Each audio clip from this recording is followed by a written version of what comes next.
I'm going to invite Art Costa up on the stage with me now to have a chat about the habits of mind, the work, the way the habits fit with learnership. And, I really am very, very honoured and privileged to have had a long association with Art, Benna, and there are people on the call now. Pat Malik and Juanita is here as well. A few of the others from the Institute of Habits of Mind. All these people have helped me along this journey and have woven their thought prints into this book. So Art, I'm not quite sure what time it is for you there, but if you want to jump up on stage, I think the wonderful Jane, who is in the background helping us here, there you go, popped out up on stage there. How are you, Art? Hang on, I've got just the thing. I'm hoping this is the reason. There you go. There we go. Yeah, it's about 8:45 here. I'm in California, and it's wonderful to join you. And I'm very eager to share my enthusiasm for your wonderful book. What impressed me is that I've spent a good deal of my time in my life working with teachers to improve their instructional techniques and skills and classroom strategies. And what this book does, however, is to look at it from the learner's perspective. And while we're very knowledgeable about what teachers do to engage, to enhance kids, to cause them to be eager learners, we've forgotten a little bit about what the kids need to bring to the learning situation. And that's what you have done. And they need to bring, for example, as you have said, a positive mindset, a growth mindset, one that they feel eager to learn. And the others, of course, are in the habits of mind. They need to be able to persist because learning is not always an easy task. They need to be open to continuous learning. They need to think flexibly and find other ways of learning on a task. They need to be able to ask questions and to listen with understanding and empathy. And so what you have done is to really enhance the field from both the teacher's perspective and the learner's perspective. I wish the learners, I wish kids would pick up this book and read it to find out what they need to do to bring their skills and attitudes and dispositions to the situation of learning as well. So thank you, James.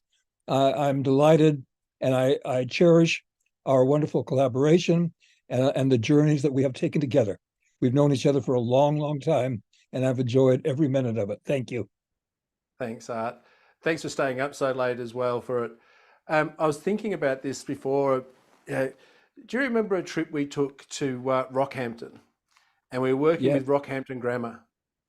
And one of the lessons that I saw there, I think you were in the room with me, it's one that has sort of bubbled to the surface for a long time for me. And I think it exemplifies this idea of where the habits of mind fit for the learner. And I was watching in an early learning classroom, so 4 and 5 year olds, 3 and 4 year olds probably on the floor. And the teacher went through the problem they were going to do. And it was all about the problem. It was all about, hey kids, you're going to go out into the yard and try to figure out what things are living and what things aren't living and explain the activity. And then she brought the habits of mind into the picture.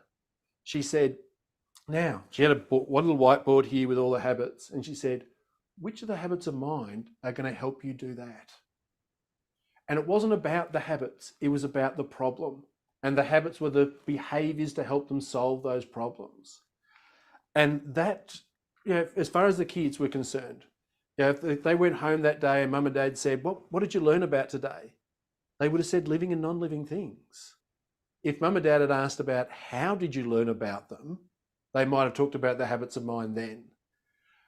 But that idea that the habits of mind are a key that unlocks those problems, and that the problem is at the center, is something that has really come to the fore for me. Yes. The problem and what our habits of mind is about is that it's what you learn to do when you don't know what to do. And so when kids are in that learning zone, that they're stuck, that they have a problem in their head they can't solve, we turn to the habits of mind because it gets them to think more creatively, to ask questions, to think more flexibly, and so on, to turn to other people to help. And so you have built upon that for many years, and we're helping people. How can I say it? This world is going through a crazy stage, and we don't know what to do. We very much don't know what to do in our current stage with all of the violence and heartbreak that's going on around the world. So what do we need to do? We think with more empathy, think with more awesomeness. We think we have to persist with these problems. And that's what we're training and educating our kids to do. So thank you.